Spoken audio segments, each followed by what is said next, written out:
Jai Sai Ram, Sri Sai Satcharitra, Chapter 26, Part 2. Now let us turn to the stories of this chapter. Bhakta Pant. Once it so happened that a devotee by name Pant, a disciple of another Sadguru, had the good fortune of visiting Shirdi. He had no mind to go to Shirdi, but man proposes one way and God disposes the other. He was travelling in a BB and CI railway train where he met many friends and relations bound for Shirdi. They all asked him to accompany them and he could not say no. They alighted at Bombay while Pant got on at Virar. There he took the permission of his Sadguru for Shirdi trip and after arranging for the expenses, left with the party for Shirdi. They all reached the place in the morning and went to the masjid at about 11 a.m. Seeing the concourse of the devotees assembled in the Baba's worship, they were all pleased, but Pant suddenly got a fit and fell senseless. They were all frightened, still they tried their best to bring him to his senses. With Baba's grace and with pitchers of waters which they poured over his head, he regained his consciousness and sat upright as if he was just awakened from the sleep. The omniscient Baba, knowing that he was a disciple of another Guru, assured him fearlessness and confirmed his faith in his own Guru by addressing him as follows: "Come what may, leave not, but stick to your bolster, that is support, and ever remain steady, always at one ment with him." Pant at once knew the significance of this remark, and thus he was reminded of his Sadguru. This kindness of Baba he never forgot in his life. Harishchandra Pitale. There was a gentleman by name Harishchandra Pitale in Bombay. He had a son who suffered from epilepsy.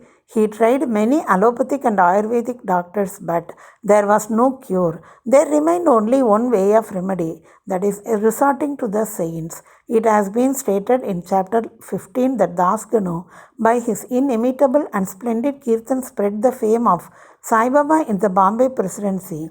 Mr. Pitale heard some of these kirtans in 1910 and learnt therefrom and from others that Baba, by his touch and mere glance, cured many incurable disease. Then a desire arose in his mind to see Sai Baba.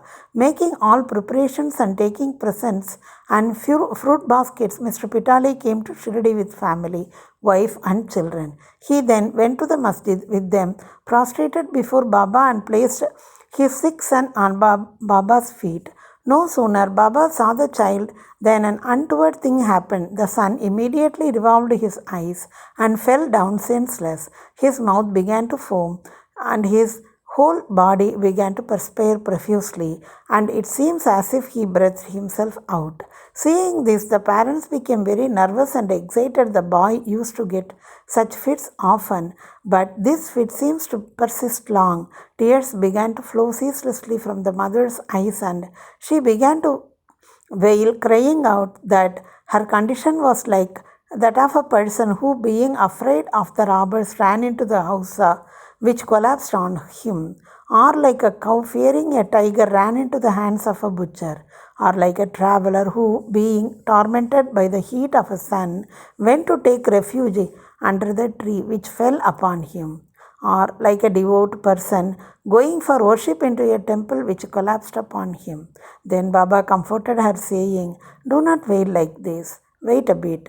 Have patience. Take the boy to your lodging. He will come to his senses within half an hour."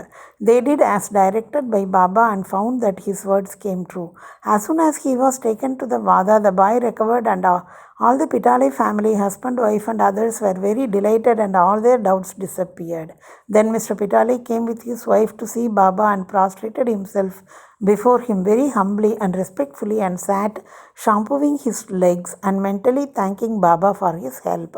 Baba then smilingly said, "Are not all your thoughts, doubts and apprehensions calmed down now?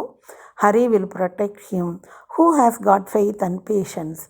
Mr. Pitale was a rich man and well-to-do gentleman. He distributed sweetmeat on a large scale and gave Baba excellent fruits and pan. Mrs. Pitale was a very sattvic lady, simple, loving and faithful. She used to sit near the post, staring at Baba with tears of joy flowing down from her eyes. Seeing her of an amicable and loving nature, Baba was much pleased with her. Like God, saints are always dependent on their devotees, who surrender and worship them with their heart and soul. Jai Sai Ram.